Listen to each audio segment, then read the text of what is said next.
All right. What's up, everyone? Welcome back to the SuperScope podcast, your weekly wrap up in gaming news and reviews.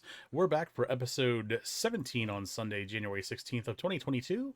I'm your host, Retro Game Dude, and of course, joining me as always is my co-host, Daisuke Aurora. Feel free to join the Retro Dice discussion Game. live on Twitch and Discord, or if you're watching this on YouTube, tap that like and subscribe button.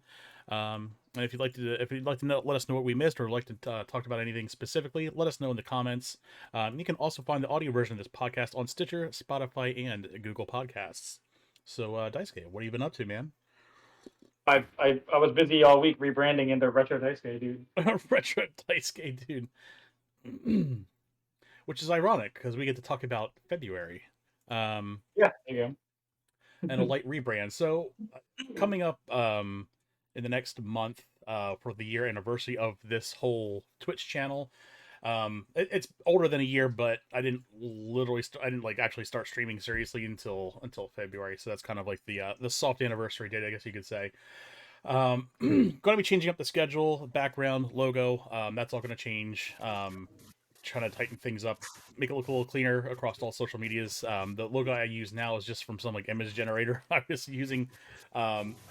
Just something I could use in a pinch, and it just kind of I adopted it as the de facto logo. So I'm going to use something of my own creation. It's a little bit more cleaner and something I can use that actually belongs to me. So that's cool. Looking forward to that big change. Background should be changing too. I actually have to go to Home Depot tomorrow, which I don't know if I'm going to be able to make it now because of the snowstorm. We already have like 3 inches of snow on the ground, and that started like an hour ago. So, Jeez, mm-hmm. no thanks. Yeah, hard pass on that shit. So, I don't remember what that is down here anymore. We don't ever see it, so. must be nice. Well, as you can see by my background, it's nice and sunny down here. Yeah, well, you do got a little snow up in the higher elevation. It looks like. Are you in the Alps? I didn't Man, realize that Florida I had can't even such use this as a. lush mountain ranges. I was just gonna say, Florida is like the maximum height and the minimum height for Florida is like 20 feet apart. I swear. What's the average sea level there? Like negative 13 feet. Yeah, I was gonna say the houses can't have basements. Yeah, that's what we're looking at. But yeah, we had a good week this week. Streaming. Played Goose Goose Duck again on community night last week, or last Monday, I should say, and we had a pretty banging Jackbox stream last night too. We were so full that we had to move over to the 10 player games, 10 player count games. So yeah, we had a good time. That was fun. Um, yeah, I always have a good time with it. So we played a stream or an episode of Quiplash that I have, where every episode is, or every question. Geez, I'm just not grabbing words today, right? Every question is a random username. So every time you have it, basically it's like you have to quip everyone and who's playing along. It's pretty cool. So Right. we had good time with that. Tomorrow is community night. We will be playing Goose Goose Duck again for community night. And then back into February too, with the schedule changing and stuff. Jackbox and this show will remain the same. Obviously, being a weekly wrap up, it just makes sense to keep the podcast on Sunday. Yeah. Community night, we're going to move to Wednesday, and then with being that there's weekly resets for two games that I play, which is Final Fantasy 14 and excuse me, Destiny, we're gonna have to keep that day open for those streams. So that's going to be coming back. And then I'll have Monday off, and I'll have, I guess, Thursday off from streaming. So I'll have 2 days on, 2 days off. And that'll give me some space to like do some other streams that I might want to do in between. So I'd like to actually get back to streaming, Final Fantasy, doing some stuff on my Switch. Shit tons of games I could play that I still have in the plastic wrap. So Oh yeah, yeah. dude. The list. Are you playing anything out of the ordinary this week? Still just ripping into Final Fantasy 14. Yeah, nothing crazy. We started. Dark and I went into the Savage raids this week, which is a whole other ball game from all the other content. It's Mm-hmm. definitely a tier up on difficulty. There was that. I mean, I played. I think that's pretty much it for like actual games I played. The only thing I've been playing the last few days, and not really very seriously, is they put out a free game on mobile called Chocobo GP to like sort of co-align with the one that's coming to the consoles to Uh, Switch. And it's just like a fun little. I mean, oh, my camera's not going to show yeah, up it very totally well. marked Okay. your whole feed up. Yeah, it did. Um, so it's basically just like a. I can't know if you'll see it on the screen, but it's literally like you have two arrows. You can go forward and backward, and Hmm. that's it. And it's one of Okay, those games like Trials where like if you tilt forward too far off a jump, you'll crash. It's like gotcha. the old Excite Bike mechanics, but with a chocobo Hmm. and a Moogle. So it's nothing to write home about, but it's free, so it's not like it's you don't lose any money or anything for trying. Nice. That's So good to yeah, know. That's cool. it was a fun little thing to mess around with. Very nice. I haven't really played much anything. I haven't even touched Destiny. I think that's been a theme lately, and also part of the Yeah. problem why I'm moving the scuds around. I just don't have time to even like play games outside of like streaming, and like Jackbox and Duck Duck Goose, they're great and all, but it's not what I am here to play No, yeah, all I the hear time. So, you. Sure. going back to that schedule, like, so we're going to probably be going to a monthly format instead of a weekly format. And the big problem is that Twitch doesn't support anything beyond like a weekly format. So Mm. you have to either go in there and constantly change it, or just have generic air times, which is probably what I'm going to end up doing. I've seen it work Right. for other streamers, and I'm just going to make it work for myself too. So, um, Yeah. it'll give me some more freedom as far as like what I want to stream. It doesn't make sense to have like a community night every week. So that's kind of where we're going with that one too. So, Yeah, for sure. so that's cool. Anything else new with you? Nothing crazy. I mean, just doing school and oh, it was my birthday last week. That's I was right. gonna say you just had a birthday. I didn't know if you I wanted did to a talk about thing. it on the stream or not, but you opened the bag. Yeah, So yeah, happy birthday, man. I did. I my actual birthday was Wednesday, and I didn't do anything because the wife had to work and I had school to do and stuff. And he didn't And tell then anyone in our server. I Not know even. I didn't even think about it. I was like, I thought I mentioned it after the fact or something, and I was like, oh, Mhm. I won't be around Thursday, Friday, and that was after the fact. Um, Thursday we went out and we went to IKEA and we just kind of looked around at stuff and did nonsense. Found some stuff we liked and went home. Just vibing in Friday we IKEA. went. Love it. Oh yeah, yeah. And then Friday we went out to the Disney Springs down here and we did some stuff. Got food. We saw a movie. We saw the movie Belle. I don't know if you've seen any ads for it or anything. Mm-mm. It's like it's a G Kids movie. It's by Mamoru Hosoda. He's the guy who did like other anime movies, The Girl Who Loved Through Time, Wolf Children, Mirai, stuff like that.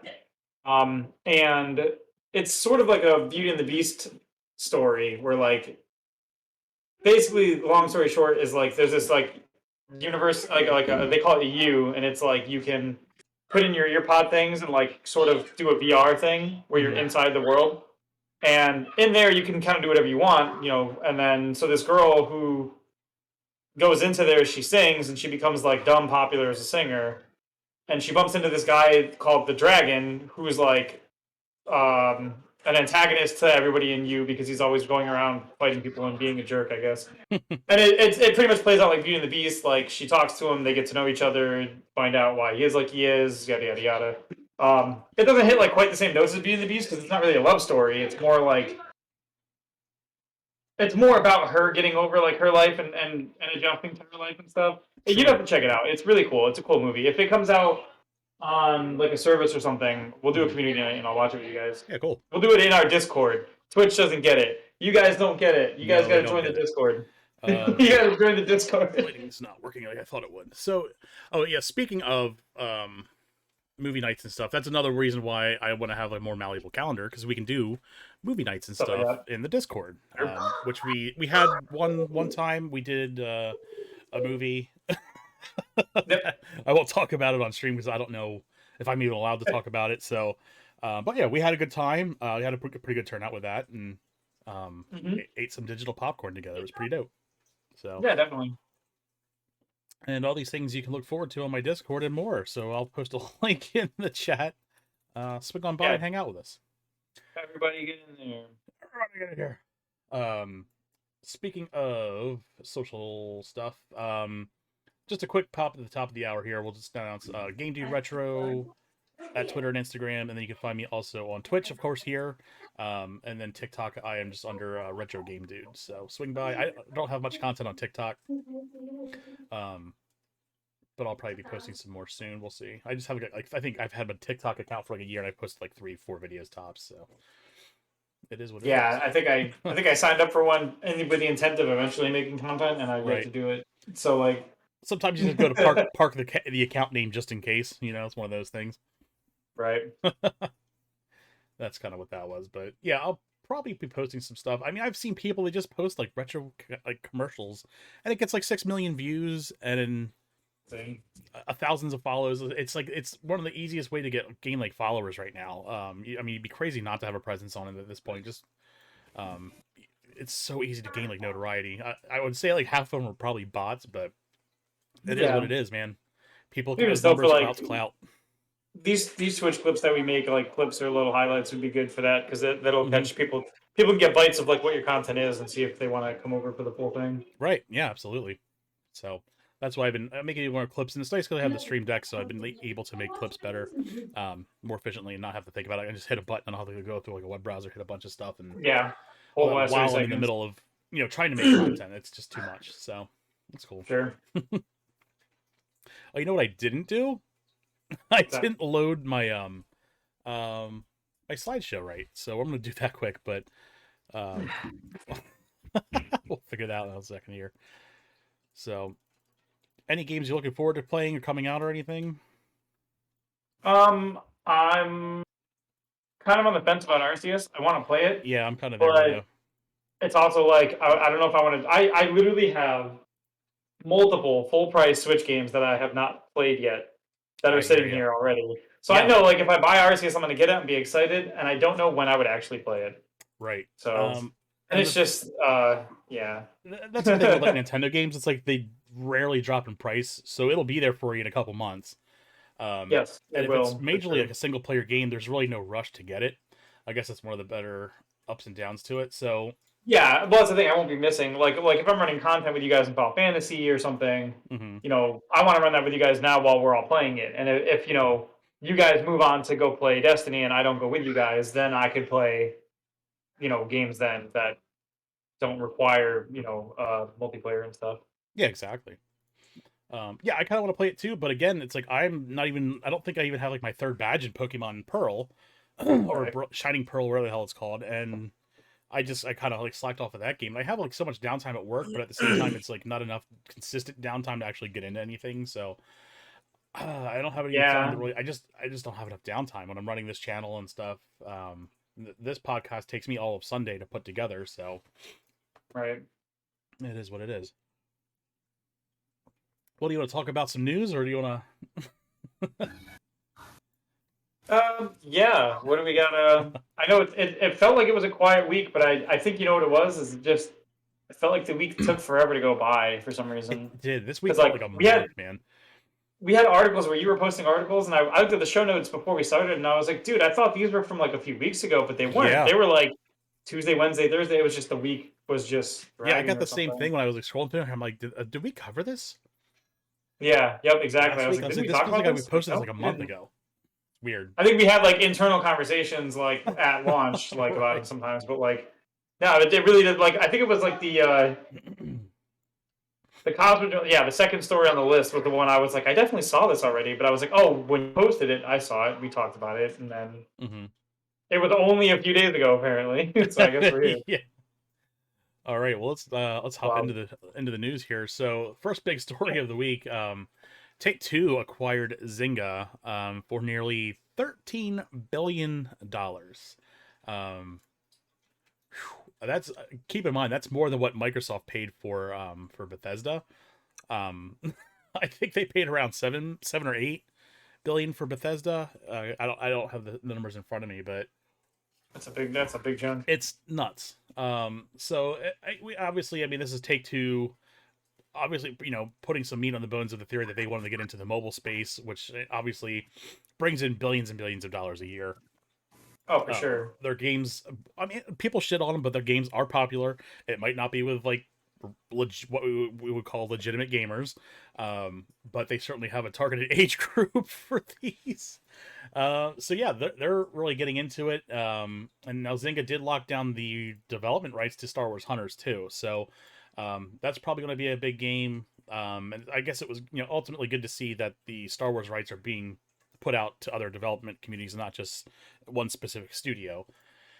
But yeah, this what he said, it's so hard to read this too. The CEO Strauss Zelnick of Take Two said, "This strategic combination brings together our best-in-class console and PC franchises with market-leading, diversified mobile publishing that has a rich history of innovation and creativity."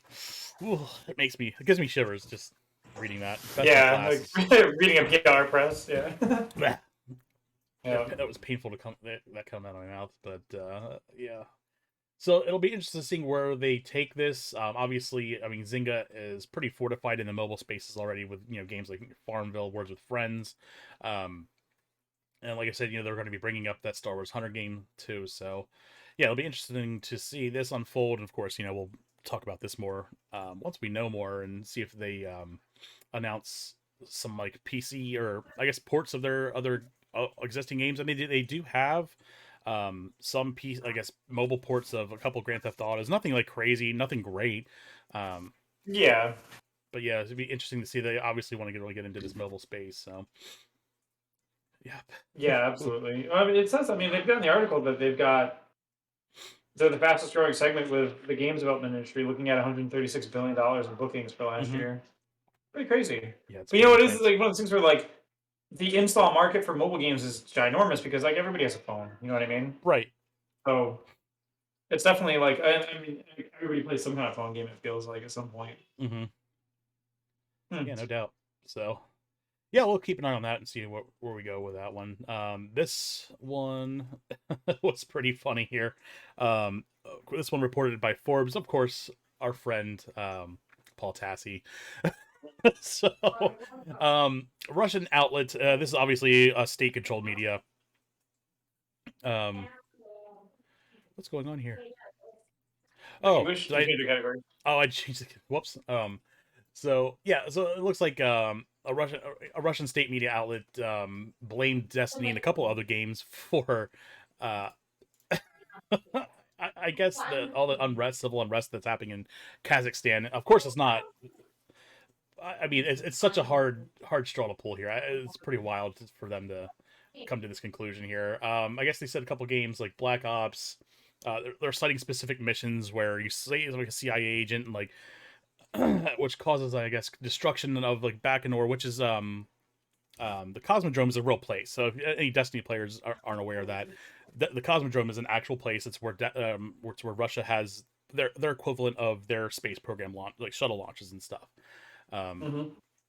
so they have a deal worked out with Kazakhstan because it's obviously not in Russian borders anymore. They have a deal worked out with Kazakhstan that they use this area for their space launch. It is, I think, pretty close to the Russian border. But yeah, it's pretty wild. Right.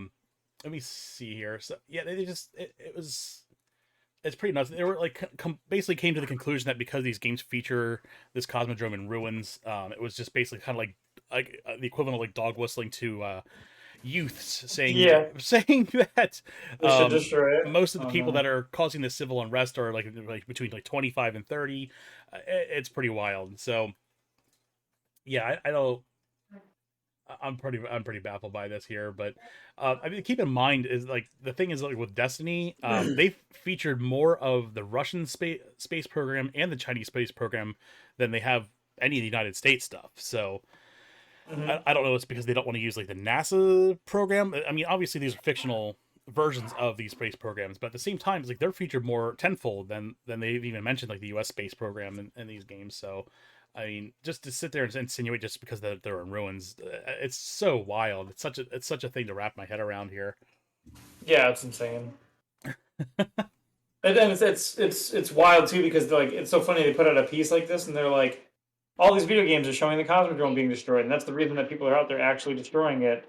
When all we do ever in our video games is like destroy people or kill people, blow things up, fight things. Like I don't know. I've been playing Final Fantasy 14 for a long time, and I never picked up a Reaper scythe or Sage weapons and started like even practical stuff. I never picked up like a craftsman's tool and started crafting, even though I've got 90 crafters or whatever. Right. um, and the kicker too, if I remember correctly, the whole thing with Kazakhstan was that the price of fuel was raised on January 1st by the government, Sure. which is what caused this problem. It was basically a protest against that fuel increase that caused all this. Yeah. So it's completely unrelated to anything like this, and Oh, now they're just looking for like it's an the way obvious to point at scapegoat. it. Right. Sure. Yeah. And like even Paul Tassi in this article, he mentions like they feature other places on Earth that are ruins.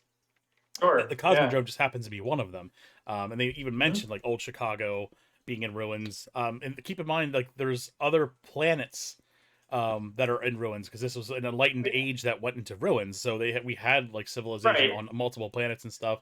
It's just such a fucking grab to. Yeah. The last city is literally the last city for a reason. Like every Right. other city is destroyed. Like Yeah. yeah, it's insane. And especially the Cosmodrome had to be in the game because of the lore they'd written. The story, like surrounding like Rasputin and everything, was like tied to that area. Sure. It wasn't like they picked specifically the Cosmodrome because it was a place they wanted to see in ruins. It was because it was a place that was tied to like space exploration that would allow them to do this space Sure. themed satellites and rockets like story. Yeah, like what else would they do? Like pick another place in Russia, like Moscow or something? Like Right. this I is mean, where they did their stuff from. and it's funny because like you think lore wise in Destiny, you're thinking like the peak of civilization. It was Russia responsible for developing one of the most strongest artificial intelligence known to man in this Sure. fictional lore. So it's like if anything, they're kind of giving them a shout out for this stuff. It's not no one's shitting on Russia Yeah. or Kazakhstan Be or like, anything in this game, and to draw those parallels is right. batshit crazy. I'm just Yeah, that sounds like somebody scrambled to find something to write about, indeed and that's what they came up with.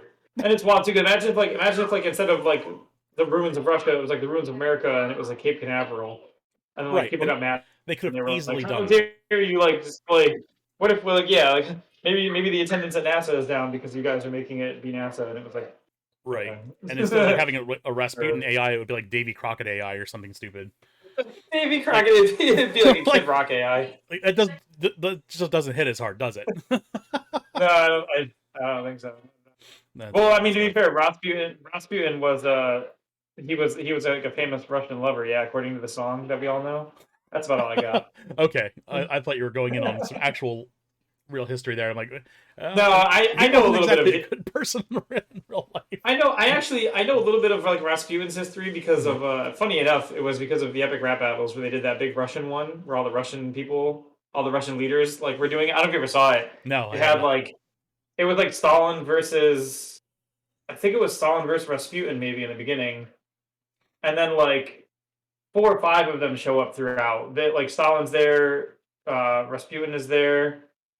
Who was the one that worked with the U.S. and brought down the Berlin Wall? Gorbachev. He was there. Mhm. Putin was there at the end. It was just fun. I'll have to find it later and link it to you, but it's pretty funny. Nice. But like they did when they write their raps or their rap battles they make, they do hit on real things about their lives and real issues that they dealt with. So you Mhm. can actually learn a lot from them if it's about people you didn't know anything about or you didn't know a lot about.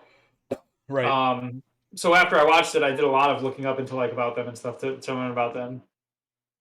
Very And I nice. catch whispers in here and there from like circles because I watch political people on YouTube, and sometimes they'll talk to people about the state of Russia or the state of Italy or the state of these other states back in the wars and everything, and they'll talk about how their leadership was and economics and politics. It's a big jumbled mess. So Sure. Well, yeah, I guess we'll keep an eye on that story. I just, it's pretty wild, and it sucks because I mean, people in Kazakhstan are being treated pretty poorly. I think they issued like a thing where it was basically like an open season on citizens. So mm. yeah, it's pretty I didn't scary really shit. see too much about it. Yeah, I just happened. The only reason I knew about the cause of the protest was because there was discussions being had about how the protests were actually, or the unrest there was being caused by like cryptocurrency, like miners, where Right. like data, like was having an impact.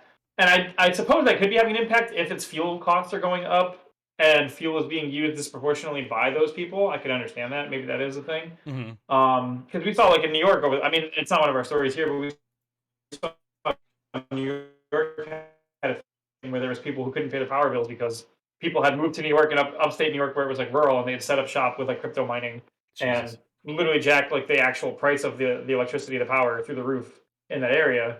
And when the prices went up, those people could afford it because they were mining currency effectively, and everyone else kind of just bit the bullet and had to pay or couldn't pay, and now they're stuck without power. It sucks. It's Jesus. a it's another fun Yeah, more crypto thing. currency nusurances. It's just Jesus Christ. Just When will it having a end? normal one on a I just Sunday can't wait for this stuff to afternoon. collapse in on itself so we never have to fucking talk about it again. It's so fucking Yeah. awful.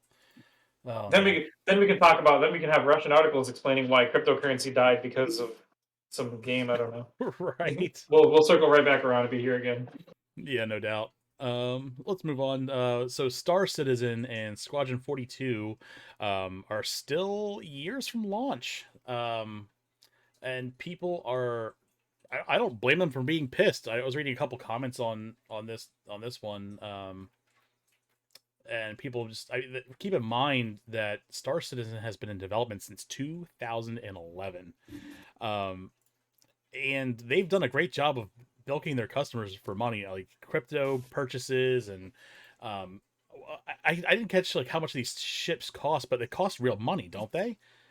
Oh Jesus, And it's like to the tune of like hundreds or thousands of dollars, and yeah, that's nuts. So I don't that's know. insane. It's starting to look a little rough. And they announced like Squadron 42, which is a spinoff. I guess it's a non MMO spinoff of it. So they have a spinoff of a game that's not even in development. It's not even in beta yet. Like you do. That's the normal Um, one. yeah. So yeah, Squadron 42 being it's a standoff standalone spinoff. Wow, we got there, didn't we?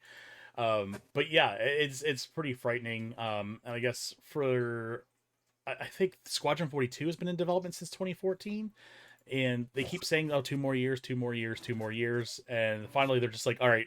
I guess in 2020 they're just like, "All right, we'll let you know it'll be done when it's done," and everyone's just like, "What the fuck? You said this was going to be done like 8 years ago, and here we are still." So That's insane. yeah, this is batshit crazy. So Star Citizen, a pretty big game scale wise, but again, um, I think they still only have like one star system in this game. This is supposed to be on the same scale as something like what's that game that got in all kinds of trouble? The multiplayer space game. No Man's Sky. Not Yeah, so it's much. kind of similar on that same scale as No Man's Sky, and they still have just one star system in this game. So I'm reading a lot like people are just like, yeah, we're done with it. My corporation can't do anything because the game just doesn't allow it yet. We're supposed to have this and that, and it's like many stretch goals have been delivered. And SQ42, which is half the project, will enter beta in a few quarters. Oh man, it's so Insane. bad. That's crazy. Like all the way back to 2014, they kept just being like, "Yeah, well, Yeah, and this guy says, I stopped logging in last year with my corp because all the bugs prevented us from having a good experience. I stopped posting every patch.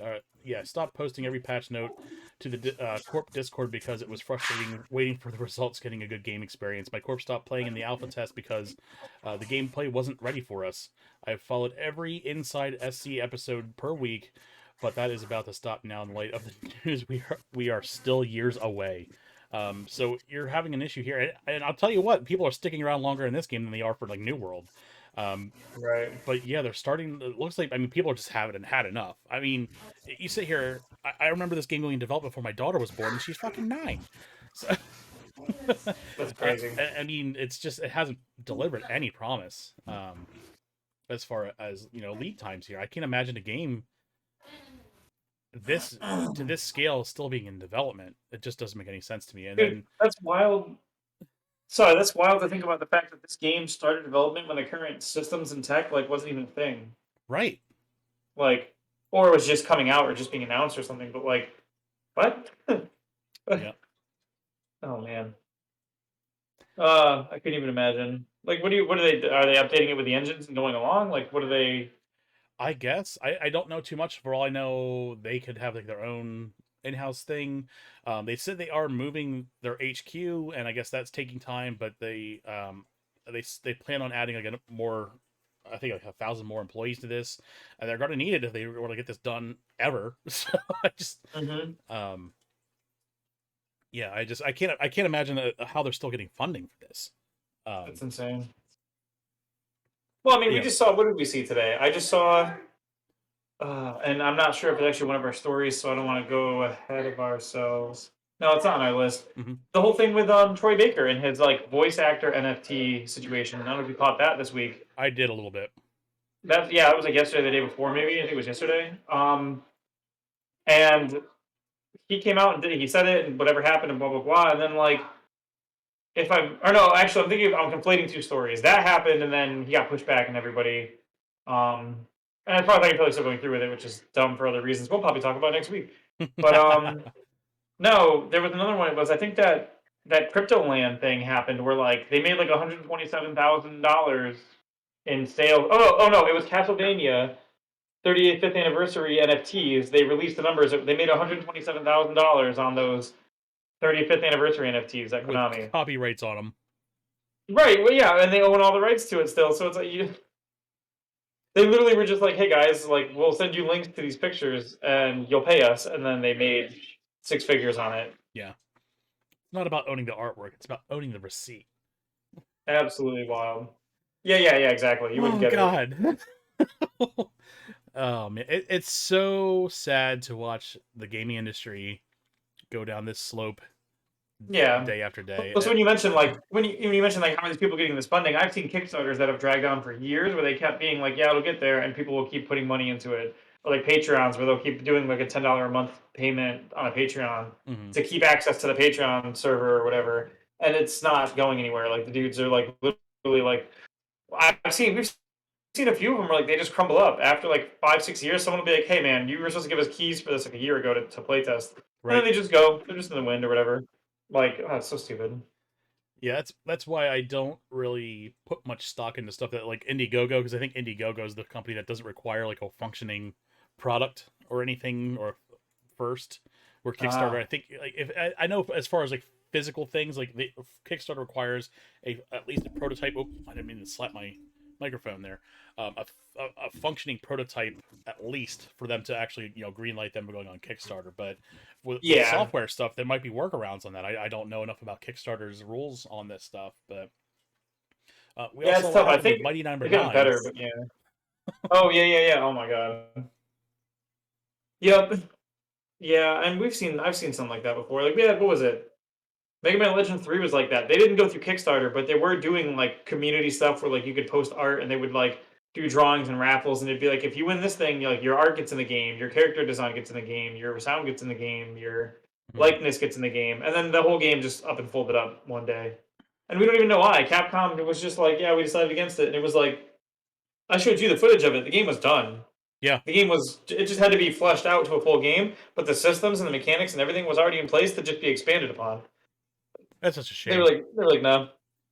I don't know why Capcom hates Mega Man so much lately, but Well, it, because they can make $127,000 making Mega Man NFTs for his anniversary, like Konami did. yeah, So yeah, that's unfortunate. I'm still waiting for Mega Man Battle Network anthology on the Switch, but I'm not keeping my hopes up too much on that. But yeah, let's move on. So next up we have um, it looks like Lego will be halting all um efforts to create these Overwatch Lego sets until further notice. Basically, they just set indefinitely while they reevaluate their partnership with Activision.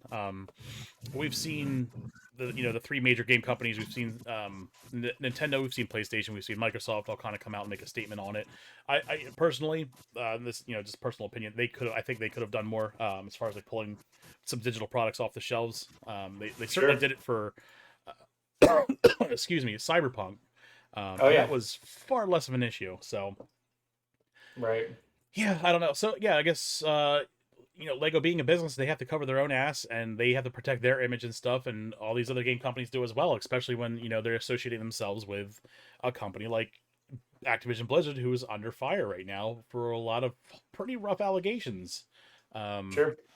and while they continue to censor paintings in games while they shred papers behind people's backs, it's just not a great look. So Right. yeah, I really don't blame Lego for pulling out. But That's funny. yeah, I mean, to be fair though, I mean, you're not missing much. These like sets probably would have cost like 500-600 fucking dollars anyway. Oh, yeah, probably. Oh man. Yeah, that's funny. Okay, so I was laughing because the other day I saw Wendy's did like their like roast me on Twitter, where Uh like huh. you could comment underneath and they would roast you. And the one I saw was Xbox saying something about like bring it on, and Wendy's was like, let's go co-op the new Halo together or Yeah, that something. was amazing. Um, but that makes sense because I think not Blizzard or Activision, but I think just the Overwatch Twitter account replied to them, and they said they were looking forward to the new Lego sets. And I hadn't caught this story yet, so I didn't get the reference. Oh That makes sense. That's man, pretty funny. Looking forward to your new Lego sets. Oh boy, that's incredible. good stuff. That, Yeah, I get it though. And that's the thing. Lego does a lot of collaborating, especially nowadays. oh my Like god, yeah. most of Lego's bread and butter is the collaborations because it's the way to stay relevant, right? Sure. It's sort of like the same model you see with shows like South Park, where like they put out stuff every week and they talk about topics that are relevant because it lets them stay relevant forever. That's why shows like them and The Simpsons can just live forever 100%. as long as they keep hitting what's going on. And Legos does the same thing. Legos does it. Fortnite does it with character cross ups with all their other franchises. Like Big time. even if you don't like it or whatever, some people don't like that kind of stuff, but it is what gives them legs. Yeah. And if you They walk a had what Lego like section, Dwayne you'll the see Rock it like Johnson in Fortnite the other couple weeks ago or something like that. That was a big thing. yep. They Well, have they just did the live Naruto concerts. characters. Yeah. Yeah, the concerts. Yeah, all kinds of stuff. But it's all collaborative. The game itself isn't really drawing. It's the events they're doing and the collaborations they're making. Sure. And you can see it if you walk down. You go to your local store, Walmart, Target, whatever, and you walk the Lego section. You'll see like there will be maybe a couple of things of like a big box of blocks that you can build on, or like Hmm. containers or sorters. But 90% of that Lego wall is going to be like IPs they've established, like not Disney Princess, but like that sort of like girl themed ones where like they're girls with horses and animals and stuff, Hmm. bright colors. And then there'll be like Star Wars ones, Harry Potter ones, Legos that are like tied into movies or video games like these. Like, I think last time I was there at the store, we have a Lego store at Disney Springs, a huge one. Hmm. And of course, they have a lot of Disney oriented stuff around the outside, big things made of Legos to advertise the Disney stuff. I think there's like Star Wars Stormtroopers, there's like Maleficent and the Prince fighting on like a bridge. There's like Anna and Elsa. But then when you go inside and they have all the sets on the wall, like they've got some stuff where it's like famous buildings like the Eiffel Tower or something, or they'll have like the mechanic sets, which are like the cars you can actually make them pull back and drive. You'll have maybe like whatever Bionicle evolved into nowadays. Hmm. But most of the stuff that they have, and most of the stuff that sells, the big stuff that's worth a lot of money or that's expensive that they drive you with, you walk in the door is like the Hogwarts Castle, the Death Star, Baby Yoda as a figure that you can buy, like Sure. this, that, Disney, video games, movies, anime, television, etc. Like I believe that's how Star they get most Wars of it. was like their first soiree into like brand crossover territory too, and I then it wouldn't be was like Harry surprised. Yeah, Potter. yeah. But I remember, I yeah, believe I it. remember when they first got into that. It burned me a little bit because I was just like, oh, I hate these like crossovers because like they make these like pieces that are just like specifically unique to sets, and like they're just like these giant amalgamations of like a giant chunk of a block, and it's like you can't use this in Right. any other piece, and it just I don't know. But Yeah, yeah. I've seen them get better over time, but yeah, that was never my thing, and it was depressing because I go into the toy stores looking for good Lego sets and stuff, and that was like all there was. There was just now it's like just nothing but crossovers. It's like they have both DC and Marvel. They have Harry Potter. They have Yeah. Star Wars. Um, they had Overwatch. So yeah, Yeah. it's a huge industry. So I mean, Lego's Yeah. worth a fortune. They they obviously again they want to protect themselves and their brand, and they want to remain openly a family friendly company, which it's you can't Sure. do that with when you're associating yourselves with like something like Activision. It's just not going to Oh yeah, happen. absolutely. Yeah, they've like I said, you can find the rare occasional like famous building or something generic like maybe they'll Hmm. have a set on like a town, a Sure. city, something like that. But like or a certain like object like maybe but even then it's usually a crossover still there. Like it'll be like some sort of like it'll be a car, but it'll be a specific car. It'll be a Right. Tesla or something, and you're like, okay, they're still doing the thing. Yeah. Well, those Yeah. architecture sets are dope though. I remember seeing those. Yeah. They're They are slick. cool. They're really slick looking Mhm. Oh and yeah, very for cool. sure. All right, let's move on here. So I guess we had I don't know if anyone has ever has caught this, but I guess Razer released a mask, and of course it's done in typical Razer fashion. It's got LEDs in it. It's got like a clear mask mouth space on it. It's really strange, but they advertised it as being like these built-in 9N95 filters in them that you could change out. And I was looking at it, I was like, maybe I'll get one just for the shits and giggles of it. But you realize Mhm. then they're wearing their proprietary filters, so you got to keep buying these like filters over and over again. I'm like, nah, I'm out. So Yeah. it looks like Naomi Wu, pretty famous YouTube media outlet. She does a lot of like tech testing and stuff on her YouTube channel.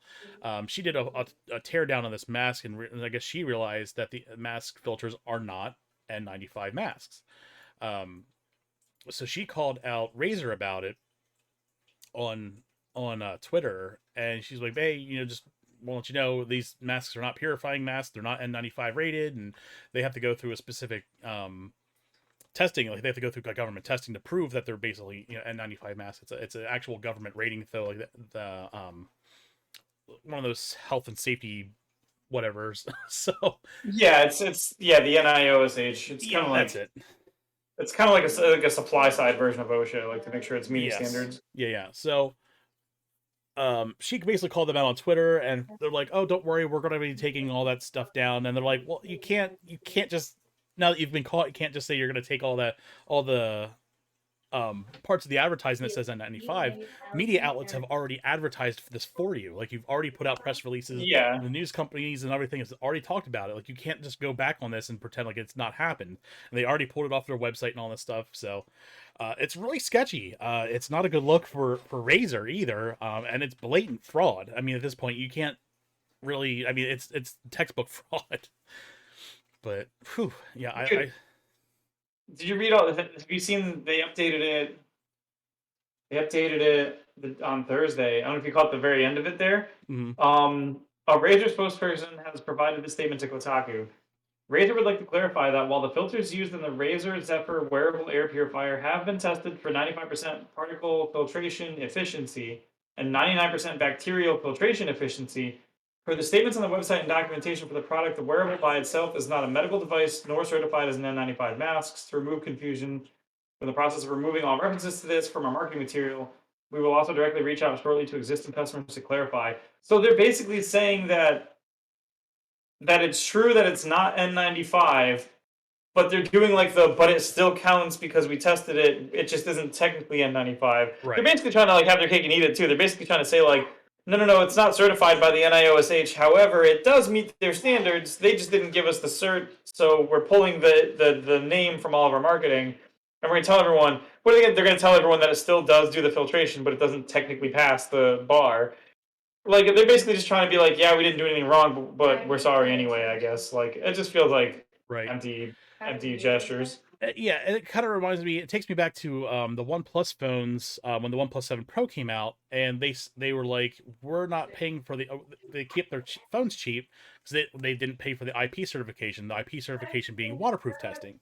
So Hmm. what they did their diligence, and they actually did like waterproof testing in real time on their YouTube channel. They would submerge the phone in water, and they would just let it sit and stuff. And like, see, we're not paying for this certification, but obviously we're proving It that meets it. it works. This is not Sure. something you can do that with. You can't. Yeah. It's sketchy as shit. It's not something you want to gamble with either. So they Well, can it's say that different. they've Like done all in their your in-house case, testing all they want. It needs to yeah. be certified. There are safety rules, and they called it an N95 mask. That is a That's certification. what I You was gonna cannot just say. slap that on there. It's one thing if they come out the gate saying we don't have any intention of getting the IP certification for this for the waterproofing, but we will show you that it's waterproof. I don't know Razer why I neither keep hearing showed us that it was voices. 95. What's up? Go ahead and talk. Yep, I'm still Okay, here. You good? I think you're good. I saw it capturing your audio. That's my fault. Oh no, you're good. These people neither they neither like Razer, if they had started out by saying we're not getting it tested for the NIOSH certification, however it does meet the standard, that would be different. But they didn't do that. Right. They marketed it as an actual compliant with this certification, It'd be like if like you had like a contractor come work on your house, and then afterward you're like, you are certified, right? And he's like, well, I can do everything they want for the certification. I can do it right now for you if you want, but no, I don't have the certification. And it's like, but you said you were certified when I hired you. Right. If I had said, are you certified? And you said no, but I can do it still, and then I still hired you, that's on me. Sure. But I bought it under a false pretense. And how many nurses and doctors and hospital staff, or just home what do you call it, like caretakers at home who take care of their family and stuff, Mm-hmm. all these people ordered these things under the guise that it was an N95 certified under the actual standard, even if it does meet that standard through actual testing. If they could, even if they did show us that, which they didn't, Right. that still doesn't do anything for the people who ordered it under the pretense that it actually did qualify. Like, it's just a bad. It's bad optics at the minimum, and scummy at the worst. Yeah, I mean, it's illegal at the worst. It's straight up fucking illegal. Yeah, absolutely. Yeah, so it's pretty sketchy shit. I don't know. There's no good turnaround on that. No, I could see this. I'm sure they're already gearing up their lawyers for a class action lawsuit because you can't make those statements. You just can't. Good. Man. So good. right. But yeah, thanks to Naomi Wu, one of the better Woos on Twitter, for bringing this to light. But yeah. Oh man, nothing like some contrived beef, right?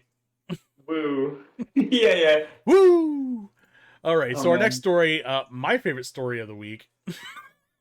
Logan Oh yeah, Paul. I bet. Logan Paul confirmed he got scammed buying some Pokemon cards. He bought a sealed case, a shipping case. So it's basically 6 boxes containing, I don't know how many booster packs they would be on it. Basically like a store display booster box. So 6 of those insane. in a case. He bought them from, I guess, a friend of his that he's been kind of dealing with these Pokemon trade cards. It's really weird because he's kind of popularized this like Pokemon black market himself. Yeah, the speculative third-party market of Pokemon cards. Correct. Yeah, and it's weird. I'm trying to talk about this story without the like Schadenfreude kicking in, but it's just weird to see this turn around and bite him in the ass. A lot of people kind of accused him of kind of contriving this story for clout to keep himself relevant. I don't really blame them, honestly, for coming up with those theories. But so anyway, he bought this this case. It was certified by BBCE. It's the baseball's certification, whatever. But they've been around since the 90s. So I mean, they're a pretty solid authority on grading things like shipper cases, the tape around it, the cellophane, the stamping, and everything. Even like the barcode, internal inventory codes and all the stickers on the boxes for that. And it got by them. The video that they had posted depicted. I mean, the owner of BBCE was there while they unboxed this. So from what I saw, they he certified it. He's like, yeah, we saw this, we looked at it, and there's no way this could be fake. You could tell by the tape. The tape was aged with the box. There's certain labels that were aged with like kind of there's some wear and tear on the labels that you'll get like impressions and depressions from the corrugation of the box. So all that stuff was certified. I mean, it got by them. So they kind of it's pretty scary. So they cut the tape. They're like, oh yeah, this is authentic. And as soon as they flipped the box, they saw the booster packs, which were thick. They were like swollen over. And I guess apparently that's like a telltale sign that they're stuffed with bullshit stuff. So it turned out to be GI Joe card boosters. I think they were from like I remember them seeing them in comic book stores. I think they were from like the early to mid 90s. No one wants them. Fuck off. So, that was a time where you could get a trading card of any genre. I remember like Ninja Turtle movies cards. They had a thing. He-Man had cards. Fucking Transformers had cards. All of them. Well, it was like fidget spinners in the day. Like now you can find a fidget 100%. Spinner with everything on it because they make them for everything. Right. Exactly. To have them popular. I mean, maybe that was like 5 years ago, but you know what I'm saying. Operation Desert Storm had trading cards. it's wild. The actual military? Yes. Like, wait, really? Yes. Why? I don't know. I don't know. So. Oh boy. It's rough, but I mean, It's like I said before. It's ironic that he's the one that's kind of created this whole speculative market with these trading cards, specifically Pokemon. He's popularized this whole situation. And there was a good video that Pay Money Wubby did a couple months ago too. Maybe it was like about a year ago now. The original guy he was working with, he did like a whole expose on him, and he was like sketchy as shit. Mhm. He was grossly overvaluing cards on the spot. He was opening, Logan was opening all these cards, and I don't know if Logan knew him or not too well, but holy shit, like he would like pull out these cards. Oh, he's like, oh, that's worth like $40,000, and like no one's ever paid that much for these cards, and it's Oh yeah. so they did like a deep dive on him, and he was sketchy as shit. I don't think it's the Mhm. same guy that Logan was working with here, um, but the guy basically he promised the money back if they were fake. So Logan's gonna get his money back. There's nothing of course bad is gonna happen to him. If anything, again, we're just making it worse by even talking about him. Um, it's Yeah. it's just more clout chasing from the old Paul brothers. So I don't know. What say you? Yeah, it's interesting because it's almost like there might not have been so much of a demand to fake these cards in the first place if it wasn't for like the market that he sort of caused with his Exactly. actions in the first place. So it is almost sort of like a full circle came back to bite him kind of moment. Like I know when this whole thing started, where he was going out to stores and getting Pokemon cards and like cracking them, and being like, because I know it was weird. It was a trend before he started it Hmm. with other content creators. I had seen other people opening Pokemon cards. I think like Eagle Raptor from Yeah. Game Grumps was doing it, but nobody was doing it maliciously. They were just opening packs and being like, "Look at this cool Eevee I got," and then they would just that Right. was their whole show. Logan actually was going out and getting things like priced and like creating the speculative market part, whereas Sure. like everyone else was just opening it and being like, "Dude, this looks awesome, right?" And then they would put it down. They wouldn't like Aaron wouldn't hold it up and be like, "How much is this worth?" And be like, "This is worth like $10,000." Like he didn't do any of that. No, none of those other people Right. did that. And The speculations came from what he was doing. and at the same time, he was talking about this cryptocurrency that he came up with. I think him and a couple other content creators came up with, called Dink Doink. And he would on one end of the spectrum, he would sit there and be like, "What's this Dink Doink?" And like he'd pretend like he's talking about it from a third person perspective, or almost like a journalistic perspective, like, "Oh, what is this and that." And at the same time, you Mhm. go to like Dink Doink's website, and it's like South Park cartoons with like him and other content creators on there talking about it. So it's like he's you could see how very transparent it was that he was falsely inflating this Dink Doink for like a rug pull. And Yeah. I never saw the follow up of that, but I think he got called out enough where it was like they kind of pumped the brakes on it. But I'm iDubbbz did a surprised. good expose on that one too, so I would go back and watch that too. I mean, it's like every other week this guy's getting called out by YouTubers for some scam or scandal. Well, So dude, it was frustrating for me at the time because this was the time when in my circle in Magic the Gathering, they had gone back to they were printing a new set called like Time Spiral Remastered, mhm, and it was like they had picked a bunch of cards from the three Time Spiral sets, which was three sets complete. mhm, They handpicked a bunch of cards from there, and they were reprinting only those, and then also reprinting like time shifted versions of newer cards with the older frames. So if you like the old frames, but you like some of the new cards, you could get them like a new card like one of the newer ones you would see, but with like an old frame. So like it was cool, but it came at the same time that this was happening. So like in WalMarts and Targets and most of these stores, they don't know the difference that well. They hear that people are just taking Pokemon cards off the shelves and just walking out with them or stealing them or mhm. like buying them out in mass. I mean, you saw I don't know if you saw videos, but like there was footage of people going to Targets and lining up, and then when they cracked the doors, they would rush in Oh yeah. like Black Friday style and Mhm. trample people and like rip their out of each other's hands and stuff. Right. And the market got so bad that like Pokemon cards bled over into like some baseball cards, basketball cards. People were looking for football cards. They were Yep. doing it with Magic cards. They were doing it with any card game that existed that they thought they might be able to also like get in on flipping.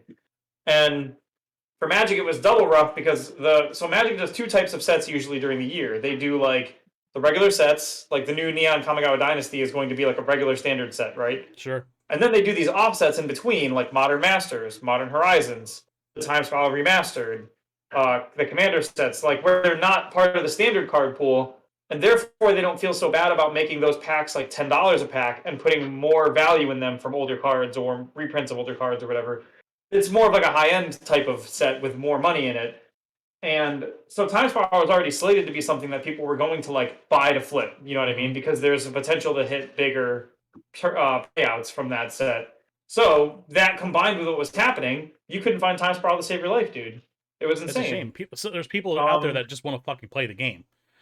well, dude, when I was by the time Time Spiral the original came around, I was only a few years into the game, but I was thriving in that game and I loved it. We were having a great time. So for Mm-hmm. me, Time Spiral as a whole block is very nostalgic, and I loved it.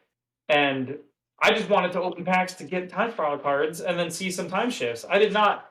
I wasn't out here buying packs to like flip cards or anything crazy. But then I had to like we'd go check Targets and WalMarts every day and be like, oh, I didn't find any, didn't find any. Sometimes the wife would find a couple packs on the way home, and they were like hidden in a part of the store, like someone was going to come back and get them later or Oh, something. right. And it's like, okay, cool, you know. And then it was just the whole thing was just wild. Um, Fortunately, that's calmed down on the Magic side. I don't know about the Pokemon side. I've seen Pokemon cards in stores without too much trouble nowadays. I think that kind of died down now. A little But bit, but it's still nuts. it's still a pain for certain like collector's editions or special packs. I know like Magic does the collector packs that are $25, but they're all full arts and foils, Mm-hmm. and those things still get snapped up sometimes, or they get. We'll find, dude. We went to Walmart the other day and we found 3 of the boxes they come in opened and empty in the book aisle. Like someone just walked out with $75 of Magic cards, and they're in the wind or whatever. Remember And that one and time? then it sucks because when that happens, those stores will like they'll pull them off the shelves and they won't even stock them anymore, or Right. they'll just keep them in the back. And you're like, "Do you have Magic cards?" And like, you have to tell me exactly what you want, and I can see if I have it. And it's like, there's like 80 products. I have to sit here and think about exactly which ones I want, and then tell you what they look like. And you don't know what they are. So if I tell you Right. I want a Strixhaven black theme pack, they're like, "What is Strixhaven?" And I'm like, "It's got like a well." And then the art, there's like 4 different arts on each pack. So you're like, "Well, it could be an owl, or it could be a dude with a staff, or it could be like a dragon." And they're like, "They're all dragons and dudes with staves and owls." And I'm like, "I know. That's why." Like, and so it's a hot mess, you know. Hey Sure. Dan, Hmm? remember that time where we saw someone just take every single Pokemon card? Oh yeah, me and Jason went to the store one time back We were when looking Time for Spiral was Time out. We were Uh-oh. looking for Time Spiral, and a dude came in and they saw that they had a stock of Pokemon, whatever the newest Pokemon set was, Yeah. and they just like the thing into their shopping basket, like all of it. Only That's the Pokemon, insane. but literally every Pokemon pack. I was like, dude, what? And I'm looking at this dude. He's like in his 30s, like me. No kids with him. I mean, I can't judge. Maybe he had kids, but like the dude literally bought like boxes worth of cards by just taking all the packs off the wall. And he bought the theme decks, and he bought like the booster box too. And like I was like, this dude's flipping these cards. You're not opening these for you. There's Oh, of course absolutely no not. way. This is the You're not. next Logan Paul sponsored quick get rich quick scheme. Right. And that's what sucks is you already have some of that. A lot of people do already treat Magic cards and Pokemon cards like a finance thing. They treat it like investments. Sure. They buy cards, they speculate on cards. I just read an article the other day about how because of tax changes coming up this year, if you it used to be like if you made over a threshold and had a certain number of transactions, you had to pay tax on those transactions or whatever. Uh-huh. And now they're changing it so it's like if you make $600, then you have to report it. So if you buy a bunch of Magic cards at $20 each, and you eventually flip them for 40 down the road because you made a good bet that they would be worth more down the road, that profit, if that profit exceeds $600, you pay tax on it because it's an investment that you made. And there was a whole article talking about how to treat it, like how to do this, how to do that, make sure that you're only paying for this, make sure you're so like try and short it up as much as you could to pay as little as you could. Because people treat it like a serious investment. So especially the old cards from like the 90s, there's people who will literally pay, hundreds, if not 1,000 or more dollars for some of these cards. Oh, sure. And half the time they do it to sit on them. They'll literally like my friend, I have my buddy Lionheart. He doesn't do it maliciously, but he will buy like a box of like a Russian set or a box of a Japanese set, and he'll just put it in his closet because he knows that in 10 years he can either open it and sell the packs individually, or he can actually crack all the packs and sell the singles or whatever because they're foreign and they're foils in there and yada yada. You get the idea. Well, I mean, a lot of people do a lot of things. You Yeah. look back to like black people who have like the Black Lotus. They're not actively playing them. You'd be batshit crazy if No, you yeah, did. absolutely So not. you They're sitting see, in cases and stuff. right? The only time you ever see like a Black Lotus out in the wild is if it's being sold or traded or someone's bragging about having it online. So, Dude, there's actually a quick aside. There's a story out right now about that. A Mhm. dude walked into a card shop where they had like a graded high quality Black Lotus that was worth like 20 grand or something stupid. Mhm. And the guy walked in, asked to see it, and then left with it. Ooh, Just left with it. And now it's like it's causing conspiracy because like some people are like, there's no way the shop owner would let him take a 20 grand card and just leave with it. Yeah. Like, and I guess the dude reported it to his insurance as sure he did. $20,000 of property stolen. And people were like, but wait a minute. The odds of you actually selling that card to anyone for 20 grand were slim. Did you think the shop owner just had someone walk out with the card so they could report it as stolen so they could sell the card without having to like flip the card? Because it's possible. But that's the thing, is it's getting so wild that you can't even a store can get robbed and you have to stop and consider if it was like insurance fraud, because that's how much money is on the table. Yeah.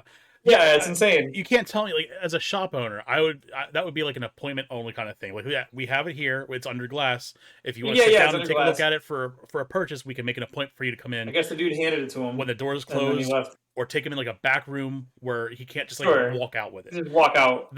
Yeah. For $20,000. That's why people were saying no. That's why people were saying it almost feels like it was a setup, because why would you do that? What kind of shop owner would let a dude like hand someone $20,000 and then be like, yeah, look at it, and then they just like turn your back on the guy? Oh my god, it's insane. But that's what's crazy too, is like that Black Lotus is worth 20 grand, and it's the cost to produce it was the cost of this uncommon pennies that I could just care less about. Like. It's wild, right? Right. Don't worry, that wasn't uncommon. That was a junk card. Yeah. But it's crazy that like that's literally the same thing, right? Like it's Magic will be like, oh, make all these cards. They're all 10 cents, and it's like only print 10 of that one. Now it's $100,000, and you're like, okay, great. And they've been moving into that territory with the new set. The newer sets, they've been slowly creeping into that direction. First, it was like new art styles or like full art versions. Now with the Kamigawa set, people are kind of freaking because there's a card that, what is it? The new Hidetsugu. He's already Mythic Rare, so Mythic Rares don't show up very often. It's like 1 in 8 packs, I believe, is the rarity. 100%. So then you've got that, but then you've got a version of him that's like a different color. That's 1 in 100 chance of seeing it. And then there's another one that's 10 times as rare as that, and another one that's 10 times as rare as that. So you know that one at the end of the chain, the red one or whatever, that's like 1 in every 10,000 Mythic Rares pulled, which is 1 in every 80,000 rares pulled, is going to be something stupid. It's going to be a dumb chase card. Yeah. It's and a lot of people were like, and it sucks because it's just a variant of the same card, so it doesn't hurt accessibility. Me and you can still get Hidetsugus on day one for $20 a pop probably and play them. Mm-hmm. This is if we just want a fancy one, but it does suck that there's such a high speculative market there for that stuff, because sure, it's annoying. it's I don't know. I hate when game pieces do that. It'd be like playing a game like Final Fantasy 14 and then being like, hey, we added a coat, and the coat's like $1,800 on the marketplace, and you're like, why? I'm like, oh, because it's a cool coat, and it's like, but it doesn't, like, okay. Comes with an like, NFT though. Feels... You can prove that you have a receipt. Oh my god, it becomes NFT. I can't wait to see people buying NFTs for Hidetsugu, like the link to the card that's super rare. Right. You can say that you own it even if someone else is playing it in their deck. Oh my god. Yeah, it's scary stuff, man. It's a shame to see it, because like I remember the good old days of Magic the Gathering. We didn't have to really worry about this. I mean, when I played, it was like you had tournament packs and you had booster packs, and that was it. Yeah. Yep. I go through, like, I was like tromping through great GameStop the other day, which is very rare. I think it was the first time I was in that mall in 2 years, and I see them on the wall, and I don't even recognize them anymore. It's like they're in cardboard sleeves now, which is baffling to me. They're sets that I don't recognize. I don't know if they're even still legal. I don't know what's illegal, and it's and the weird thing is, it seems like stores hold on to a lot of stuff that's not in circulation anymore, but they still print. So it's like, it's because, I guess, of that Elder Dragon set or format, so it gives older cards a lot in life, so they don't, they keep printing them. But I don't know, I just can't keep up with it anymore. It's dude, you want to see something funny? Watch that. Give me 1 second. He's gonna get cards. I love it. He's gonna give me the 101 on how formats work. I guarantee it. No. You mentioned about like them coming in cardboard sleeves and how it's like unnecessary or whatever. When you buy a collector pack from a place like Walmart or Target, you get this. What is that? It's the size of a novel, right? It's a box the size of a book. I could put a book in here, right? Yeah. and then contained inside, there will be a piece of cardboard designed to like house the pack itself, and the pack will sit in the center. It's the same size pack as any other pack, but it's in the center of this giant box. It's wild. Wow. And now every time we bought one of these, we got a box. So now I have a bunch of these lying around my house that I just ended up building big boxes out of. Oh my Because god. they give you this every time you buy one. It's like insane. I have like the old theme pre-constructed decks that, like in the Odyssey block and all that stuff. And it was just like a simple, like the size of a tournament deck box. That was it.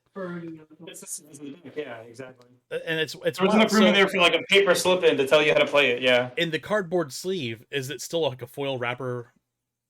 Like the old. No, inside in those, it's just the foil wrapper cardboard or the foil wrapper sleeve. Yeah, See, the cardboard ones come with that inside as well. So when you open a cardboard one, it then opens into the regular pack thing that you open. See, I just assumed that they used the cardboard ones because it was like reducing waste. It was more recyclable product. No, they're doubling down. They're doubling down on it. Oh my god, that's. I think it's just so you could hang them at retail stores because normally what you'd have to do is you'd have to open a booster box and have the box on display or something.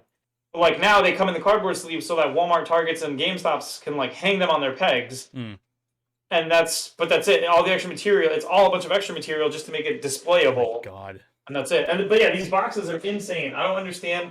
It's like a prestige thing. Like, look at this. You get this whole thing, and then you open it up, and it's just a pack inside, and you're like, okay, great. It's insane, dude. I don't get it. I don't get it. It's bonkers. Oh man! All right, well, let's move on to the next story. For God's sakes! Yeah, didn't mean to get cards unlocked. So it looks like people reporting that PS3 games are showing up on the PS5 store with prices under them.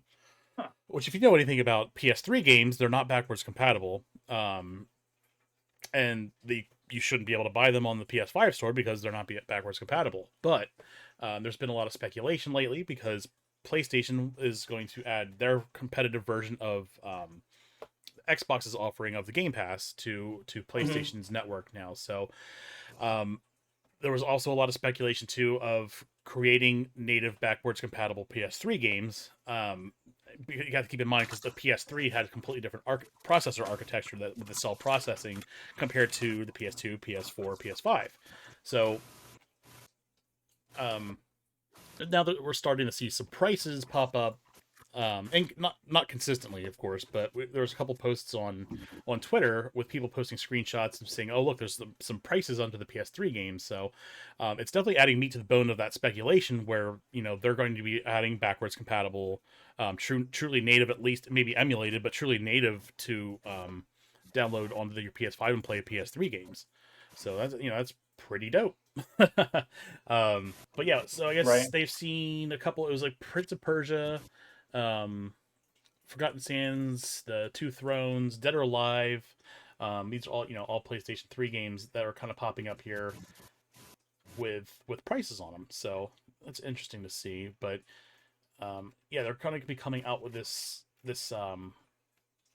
similar system to, like I said, Game Pass. It's going to feature. They want it to feature the PS1, PS2, PS3, and PS4 games, and PSP games. So it'll be nice to see them bring back like PSP compatibility on PlayStation, like PlayStation 5 at least, because there was a couple games on the PS3 that you could play on PSP and cross vice versa. So it'll be nice to see them bring those back.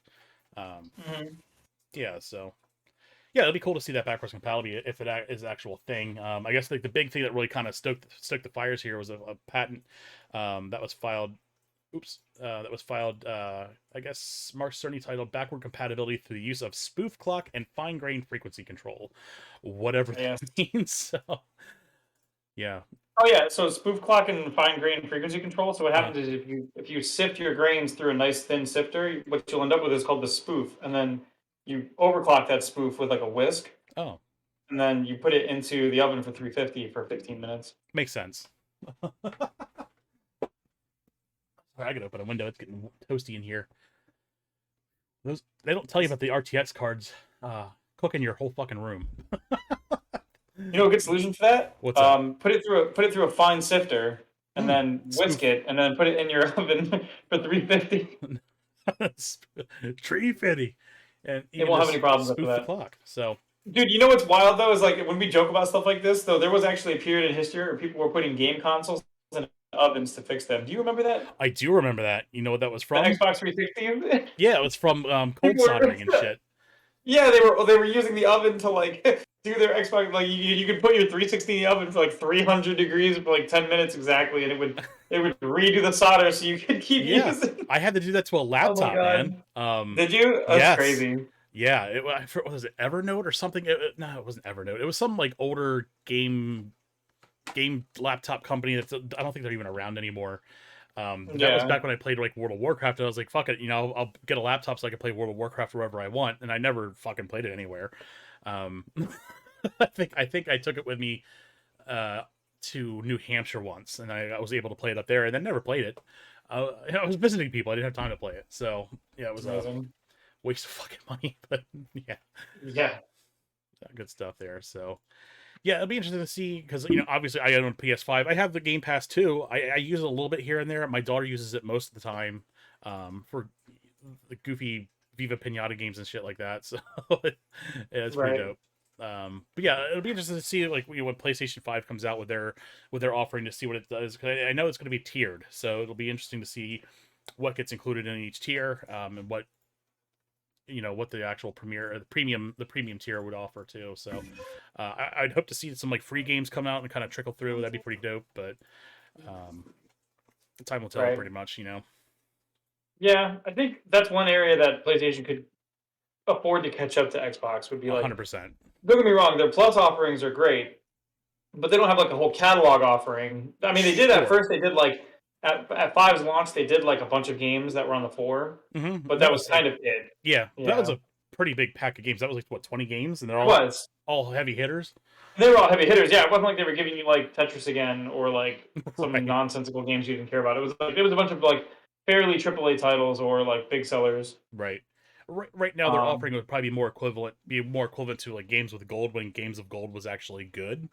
Um, Yeah, this month especially. I mean, we talked about it last week, but mhm. Persona Strikers and I think Dirt is one of them. Mhm. And what was the third one? Persona Strikers was the Deep big Rock one. Dirt Galactic, was in there. and Oh yeah, apparently Deep Rock. it Yeah, yeah. like doubled their user base when they put that out for free or something insane.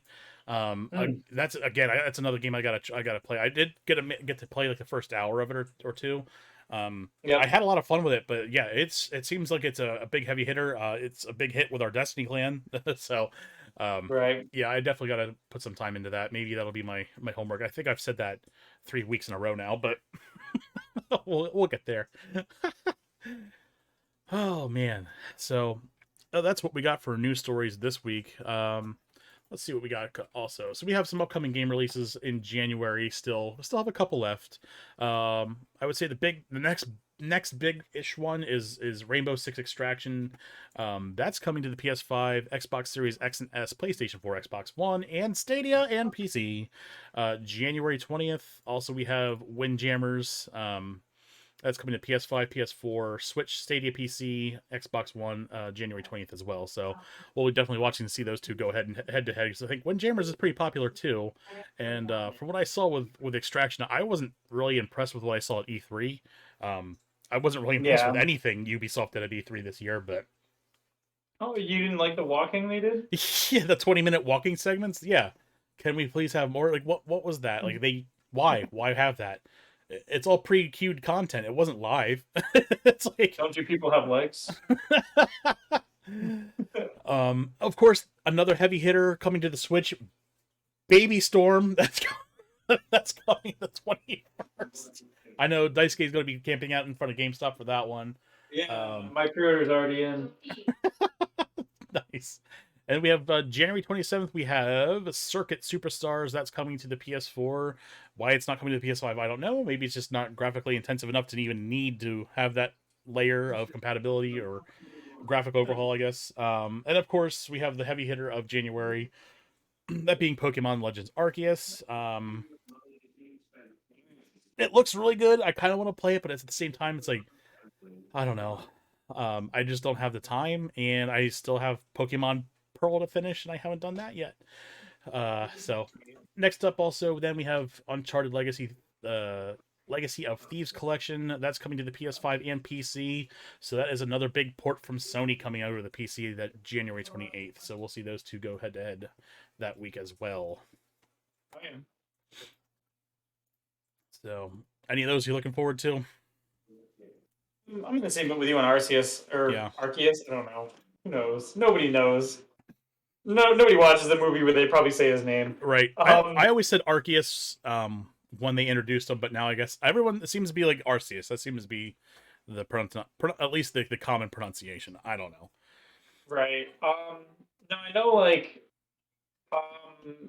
ours. Yeah, Pokemon Legends is probably the one that I would play off that list. I Sure. never played the Uncharted games, and I've heard good things, but I'm not really interested. I'm not sure why. It's just not. Yeah. I don't know. I guess I don't have that Tomb Raider itch to scratch anymore. Not since I was like a teenager, I guess. Yeah. That never really appeals to me that much. I mean, Yeah, I'm sure they're great fair. games, but I'm right sure there I'd with have you. fun with them. But I think like that would be one of those like if I cleared off my entire list of what I wanted to play, then I'd look at stuff like Uncharted, where Right. like I'm sure they're good, but they're something I'd want to do after everything I want to do. I'm sure it would be. I'm sure if I picked it up a controller, I wouldn't put the controller back down. But it's right. convincing me to get the controller in my hand in the first place is the hurdle. Yeah, that's kind of where we're at with it. If anything, it would be Pokemon, but like Yeah. like you said, the same thing. I literally got Bravely Default 2 for Christmas and didn't touch it. I'm surprised. I know I wanted to, but every time I can't put a game on my Switch because my Switch yells at me and it's like, why aren't you playing what's the other Chrono game I was Trigger? playing? No, not Chrono Trigger. The one Dark wanted me to play that I started and never finished. Not Project Triangle, but the other one that's similar to it. Yeah, where I was an old man, I could beat up the whole town, and I was beating up towns. Oh, because that was good gameplay. Right. I have to finish that. Oh yeah, it was amazing. I have to finish that. I have to finish Chrono Trigger. Then I have that Bravely Default to play. And I've got Strikers on the PlayStation for when I finally play Persona 5, which I also own and have also not played. So like Yeah. I'm in the same boat. I'm in the exact same boat. Insane. What? I have both Nier Automata and regular Nier Automata and the other Nier. That's on my list. I still have I don't know. My list it's a problem. Yeah. I think making the list would be its own list, and that's the problem. It's like it's just it would take so long to make the list. I could play fucking 10 games until I get it done.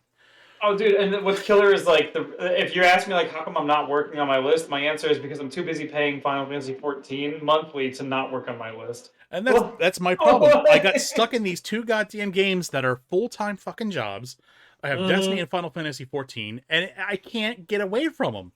I feel bad though because like with Destiny, Destiny feels like a job where you have to play. Yes. Final Fantasy never gives me that vibe, but I come back anyway because I'm enjoying what I'm doing. I just enjoy it so goddamn much. What's my I know. problem? It's rough. That's like that. Oh man, and it sucks. I literally have like I think 300 fucking Switch games here. I finished maybe 5 of them. I haven't even finished Breath of the Wild yet, man. Like I just don't know what Dude, I never did. I'll be honest. I never did all 4 of the. I put things. hours into that game, man, and I just Yep, I think I got to the end, and I was just like, all right, well, Splatoon came out, so now I'm gonna go play that, and then I just never went back. I don't remember what got me, but I played it. I got like I beat 3 of the Saint Beasts. I never did the camel one, not the camel one, because that was the DLC. I never did whatever the last one was. It was a camel. Was it a camel? Okay. I never did the one with the in the desert, so I never had all 4 done. That's the what I originally did was one, I guess. I beat 2 of them, and then I went to the castle. Realized I had to fight the other 2 at the castle if I didn't fight them earlier, and I was like, well, this sucks. So I went and fought the 3rd one, and then I went to go fight the 4th one, and was like, yeah, the Gerudo one, and I was like, for some reason I put the game down. I don't know what else came out. It had to have been something Final Fantasy or Kingdom Hearts related, probably to pull me off Zelda. Right. It could have been Kingdom Hearts 3. Totally agree, man. So I think my year resolution is to get away from games that feel like a full-time job. I'm in a 2-year sentence with Destiny, as you pointed out. So good luck. Oh my god, I just want that game to be over so I can get away from it. So yeah, I need to do. I think I need to get myself into a situation where I can do my streaming schedule as well, because then I'll have an excuse to play not Final Fantasy. Right. Because most nights we just do Final Fantasy, and I don't stream it because my computer's not a fan of playing it and streaming it in Discord together. Right. But I will at least have to make. I'll have to carve out at least one night a week where I can finish Chrono Trigger, and then move on to, I guess, Chrono Cross. Right. Well, I'll wait for the remake. I'll wait that's for the remake. that's why I'm changing my schedule around on my stream too, because I have Mondays off and then I'll have streaming off Monday too. So if I want to stream whatever I want to play on Monday, I will. I have that freedom, but I'll still be able to actually devote some time to playing a goddamn game. Something that I want to actually play. Did you ever get back to Disco Elysium at the end? No. So I know you were enjoying that a lot. I love Disco Elysium. Oh my god, I got to go back and finish that. It's so goddamn good. Holy shit. There's a reason that game was like Game of the Year contender, man. It's so good. Yeah. I mean, I would say, like, even if you're not like a huge gamer, if you like anything with like hard, like just deep negative or not like deep narrative, if you're like an avid reader of like some like really deep narrative books, this game is for you because you don't need a solid skill set for it or anything. It's just something you kind of sit back and enjoy and kind of like puzzle solve a little bit. It's really good. I can't recommend it enough. Yeah, that's all I've heard about it too. I mean, I can't speak from experience, but all I've ever heard was that it's good. Yeah. The lore, the setting is really good. The writing is really phenomenal. The character is well written, and just the way that they tell the story is great. It's like different parts of your psyche and different parts of your like different parts of your brain that just kind of narrate the story. It's really bizarre but really well done masterpiece, for the lack of better terms. But yeah, Right. so. Let's see, this day in gaming history for January 16th. Whoops, left it on the notes. It's January 2nd. We'll just pretend that I updated that. So Resident Evil 2 came out on the GameCube in 2003, to make you feel a little old there. And then in 2006, on that same system, we got Super Monkey Ball for its premiere release. In 2007, Blizzard Entertainment releases the first World of Warcraft online game expansion, The Burning Crusade, in North America and Europe, which combined sold more than 2.4 million copies, making it the fastest selling game in both regions at the time. So that's a pretty huge milestone at the time, back in the good old days when Blizzard was still Blizzard. How the times have changed. Yeah. Whoo boy. So it's always fun to look back on that. I really enjoy going over that history section. It makes me feel old as shit. It makes everyone else feel old. Didn't I show you the thing where it was like, what was, it was like, oh, what Final Fantasy came out 20 years ago, and you're like, oh, like 6, 4, like 10, 10. and you're like, Yeah. no, don't do that to me. I saw one with Zelda. It was like, man, can you believe what Zelda came out 20 years ago? And I was like, oh, like Link to the Past, and they were like, no, like Twilight Princess, and I'm like, god damn, like no, don't do that to me. Yeah. What do you mean Twilight Princess? Like A fully it was only fleshed out that was only 3D graphical game. Oh my god. that wasn't that far ago. That was just back on the Wii. Which then there was the Wii U, and then Yeah. there was the Switch. The Holy Wii, shit, that's that came out like ago. what, 2 years ago? 3 generations ago. Apparently, Yeah. it's 3 generations. Yeah. Oh god, it's scary. Insane. How did we get here, and how did I get so old doing it? Yeah. Oh, wild stuff. So yeah, let's wrap up the show here. Our social medias, of course, you can find me on Twitter and Instagram at GameDudeRetro, Twitch and TikTok Retro Game Dude. And as far as the schedule, of course, tomorrow night we'll be doing Goose Goose Duck. Everyone's invited. Come on by and play. We have a blast playing it. I love lying and framing people. Oh, it's so good. I think I got one guy last week. I was like, he was just like really aggressive. I was like, oh, this guy's trying too hard to like control the narrative. He's pretty sus. And of course I was the killer, and he got voted right off. I'm like, yes. But yeah, we all have a blast. Yeah. See, Moosh is endorsing it officially. So Yeah. Oh no. But yeah, she always seems to make herself a target somehow. She always gets like voted off. Never fails, dude. So we'll see her probably rage quit 3 or 4 times tomorrow night. But yeah, I encourage everyone to come out and check us out. It's a good time. And then if I can get a stream in between now and Jackbox, I will. I will. And of course, Saturday will be our Jackbox stream starting at 9 o'clock, and then we'll be back Sunday again for the podcast. Oh, Moosh has new tactics, she says. I can't wait to see it. Good stuff. All right, man. Well, we're gonna wrap it up here for the show. We had a good time. Didn't go too late, so it looks like we still have some time to go play some video games, man. You want to go play some video games? I'm sure we'll be on Final Fantasy. I'm sure we will. I still have school to finish, but I will hop on as soon as I get done. I don't know how long it'll take me, but I'll probably hang out and chat with you though while I do it. That schoolwork will be there tomorrow. Yeah, my Sundays are my deadlines though. Oh, that sucks. That's why I'm always doing it Sundays because it's due in 3 hours. Nice. Everyone who's But watching I in the do. Discord, you can we'll be hanging out in the game lounge after this show on the Discord. I will post that link again in case anyone here is not part of it. There you go. Hop on in and hang out with us for the after show. All right, you guys have a good week, and we'll see you next time.